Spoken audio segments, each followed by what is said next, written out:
ચાલો આજે વાત કરીએ આધુનિક ક્રિકેટના એક એવા સુપરસ્ટાર વિશે જેને આપણે ક્રિકેટનું ફિનિક્સ કહી શકીએ, નિકોલસ પુરન.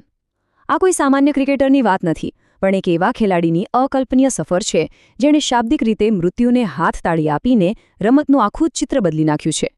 જરા વિચારો, વ્હીલચેર પર હોસ્પિટલના બિછાનેથી લઈને વિશ્વના સૌથી મોંઘા અને ખતરનાક બેટ્સમેન બનવા સુધીની સફર. ખરેખર કમાલ છે ને? અને જ્યારે આપણે સૌથી મોંઘા શબ્દ વાપરીએ છીએ ત્યારે જરા આ આંકડા પર નજર કરો. 21 કરોડ રૂપિયા. 2026ની આઈપીએલ સિઝન માટે લખનૌ સુપર જાયન્ટ્સે તેમને આટલી જંગી રકમ આપીને રિટેન કર્યા છે. આ માત્ર કોઈ રકમ નથી, પણ ફ્રેન્ચાઇઝી ક્રિકેટમાં પુરણનું કેટલું મોટું કદ છે તેનો સીધો અને સ્પષ્ટ પુરાવો છે. એક સમય જેનું કરિયર પૂરું થઈ ગયું છે એવું મનાતું હતું, તે આજે આખી દુનિયાના સૌથી વધુ કમાણી કરતા ખેલાડીઓમાં ટોચ પર બેઠો છે. તેમને આટલા બધા પૈસા કેમ મળે છે એ સમજવું હોય તો આ લિસ્ટ જોવું પડે. ઇતિહાસની સૌથી ઝડપી અડધી સદીઓના આંકડા છે આ. યશસ્વી, કેએલ રાહુલ, પેટ કમિન્સ બધાએ ઐતિહાસિક ઇનિંગ્સ રમી છે, પણ નોંધ કરવા જેવી વાત એ છે કે આ ચુનંદા યાદીમાં એક નામ વારંવાર દેખાય છે, અને એ છે નિકોલસ પુરન. 2023માં આરસીબી સામે 15 બોલમાં અને પછી 2026માં મુંબઈ ઇન્ડિયન્સ સામે તો માત્ર 16 બોલમાં 50. આ લેવલની વિસ્ફોટક બેટિંગ જ સાબિત કરે છે કે તેઓ શા માટે દરેક રૂપિયા માટે યોગ્ય છે. તો અહીંથી આપણો પહેલો મુદ્દો સામે આવે છે આધુનિક ક્રિકેટના સર્વશ્રેષ્ઠ T20 ફિનિશર તરીકેની તેમની ઓળખ અને મિડલ ઓર્ડરમાં તેમની અફલાતૂન તાકાત. જરા કલ્પના કરો, માત્ર 21 બોલ, 8 તોતિંગ સિક્સર અને 63 રન. આ કોઈ વિડીયો ગેમના આંકડા નથી લાગતા? આ તેમનો સ્ટ્રાઇક રેટ અને કાચી તાકાત છે જે તેમને શોર્ટ ફોર્મેટમાં બિલકુલ અનસ્ટોપેબલ બનાવે છે. જ્યારે તેઓ મિડલ ઓર્ડરમાં બેટિંગમાં ઉતરે છે ત્યારે દુનિયાના ગમે તેવા બોલરો હોય તેમનો પરસેવો છૂટી જાય છે. ગણતરીની ઓવરોમાં આખી મેચનું પાસું પલટી નાખવાની આ ક્ષમતા ખરેખર અદ્ભુત છે. પણ અહીં એક મોટો વિચારવા જેવો પ્રશ્ન એ થાય છે કે કોઈ ખેલાડી વ્હીલચેર પરથી ઉઠીને વૈશ્વિક સ્તરે આટલું મોટું પ્રભુત્વ કેવી રીતે જમાવી શકે? શું આ બધું રાતોરાત થઈ ગયું? ના, બિલકુલ નહીં.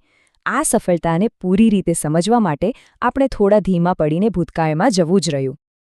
ચાલો, આ વાર્તાના સૌથી અંધકારમય પ્રકરણ તરફ નજર કરીએ.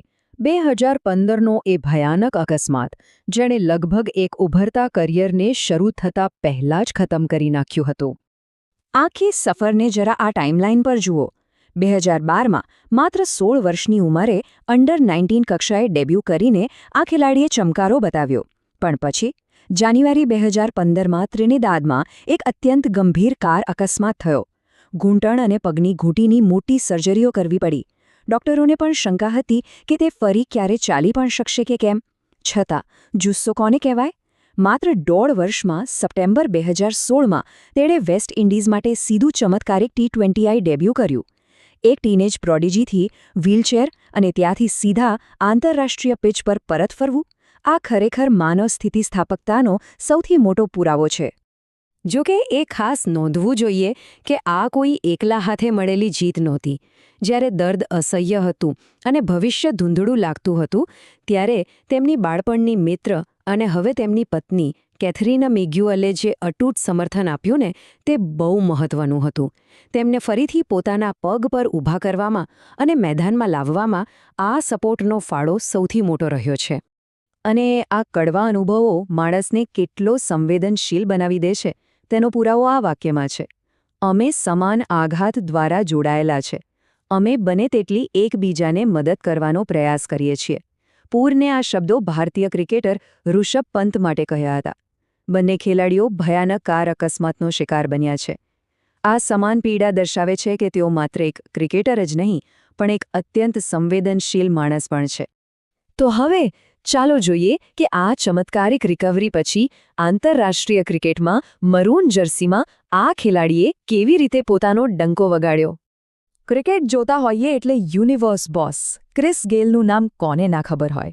એક સમયે તેમને સૌથી ખતરનાક વેસ્ટ ઇન્ડિયન બેટ્સમેન માનવામાં આવતા હતા. પણ જરા બંનેની સરખામણી જુઓ. વિદ્યાર્થીએ ગુરુને પણ પાછળ રાખી દીધા છે. નિકોલસ પુરન 106 T20 મેચોમાં 136.39ના સ્ટ્રાઇક રેટથી 2275 રન ફટકારીને ગેલનો રેકોર્ડ તોડી નાખ્યો. આ સ્પષ્ટપણે બેટિંગના વારસાનું હસ્તાંતરણ છે. અલબત્ત આખી સફર કંઈ સીધી રેખામાં નહોતી ચાલી. 2019માં એક મોટો વિવાદ થયો જ્યારે અફઘાનિસ્તાન સામે તેમને પોતાના અંગૂઠાના નખ વડે બોલ સાથે ચેડા કરવા બદલ દોષિત ઠેરવવામાં આવ્યા. આઈસીસીએ તેમને 4 મેચનું સસ્પેન્શન અને 5 ડીમેરિટ પોઈન્ટ્સનો દંડ ફટકાર્યો. કોઈપણ ખેલાડીના કરિયર માટે આ એક ડાઘ સમાન હતું. પણ કમાલ જુઓ, તેમણે કોઈ બહાના કાઢ્યા વગર જાહેરમાં માફી માંગી, ભૂલમાંથી શીખ્યા અને ગેમમાં એટલો જબરજસ્ત સુધારો કર્યો કે આખરે 2022માં તેમને વેસ્ટ ઇન્ડિઝ ટીમની કેપ્ટનશીપ જ સોંપી દેવામાં આવી. અને હવે આવે છે આ વાર્તાનો છેલ્લો અને સૌથી મોટો વળાંક. રાષ્ટ્રીય ફરજ પરથી આધુનિક ફ્રેન્ચાઇઝી ક્રિકેટની દુનિયામાં પદાર્પણ. આજે વિશ્વભરમાં તેમની એલાઇટ બેટ સ્પીડની એટલી જબરદસ્ત માંગ છે કે તેઓ ખરા અર્થમાં એક ગ્લોબલ ફ્રેન્ચાઇઝી મર્સિનરી બની ગયા છે. આ લિસ્ટ પર એક નજર તો નાખો. આઈપીએલમાં લખનઉ, હૈદરાબાદ, પંજાબ, મુંબઈ, આ ઉપરાંત અમેરિકાની major league cricket, Caribbean premier league, દુબઈની IL-T20, સાઉથ આફ્રિકાની SC20 અને ઓસ્ટ્રેલિયાની બિગ બેશ લીગ. કદાચ જ દુનિયાની કોઈ મોટી લીગ બાકી હશે જ્યાં પૂરણનો દબદબો ના હોય. અને આ સામ્રાજ્યથી તેમને શું મળે છે? તેમની અંદાજિત $6 મિલિયન સંપત્તિનું આ વિભાજન જુઓ. શાનદાર રિકવરી અને જબરદસ્ત સ્કિલનું આ સીધું પરિણામ છે. આ ચાર્ટ સ્પષ્ટ કરે છે કે 75% આવક સીધી આઈપીએલ અને ગ્લોબલ લીગના મોટા કરારોમાંથી આવે છે, જ્યારે બાકીના 25% પ્યુમા, અંડર આર્મર અને સિયાટ જેવી વૈશ્વિક બ્રાન્ડ્સના એન્ડોર્સમેન્ટમાંથી. મેદાન પરનું પ્રદર્શન કેવી રીતે મોટો નાણાકીય નફો રળી આપે છે તે અહીં સ્પષ્ટ જોઈ શકાય છે. પણ આ બધા વચ્ચે એક સૌથી ચોંકાવનારી વાત આ છે. 10 જૂન 2025 માત્ર 29 વર્ષની ઉંમરે આંતરરાષ્ટ્રીય ક્રિકેટમાંથી નિવૃત્તિ. આ એક એવો નિર્ણય છે જેણે આખા ક્રિકેટ જગતને આંચકો આપ્યો. એક ખેલાડી કે જે પોતાના ફોર્મની ચરમસીમા પર હોય અને તે 30 વર્ષનો થાય તે પહેલાં જ આંતરરાષ્ટ્રીય મંચ છોડી દે, એ ખરેખર આજના ક્રિકેટની બદલાતી વાસ્તવિકતાનો મોટો સંકેત છે. અને બસ આ જ વાસ્તવિકતા આપણને એક બહુ જ મોટા અને વિચારતા કરી દે એવા સવાલ પર લાવીને ઊભા કરી દે છે. જ્યારે દુનિયાના ટોપ સુપરસ્ટાર્સ ફ્રેન્ચાઇઝી ક્રિકેટની સંપત્તિ પાછળ દોડીને 30 વર્ષ પહેલાં જ નિવૃત્તિ લેવા માંડે, તો શું પરંપરાગત આંતરરાષ્ટ્રીય ક્રિકેટ પોતાનો તાજ ગુમાવી રહ્યું છે? ભવિષ્યમાં આંતરરાષ્ટ્રીય ક્રિકેટનું અસ્તિત્વ ખરેખર કેવું હશે?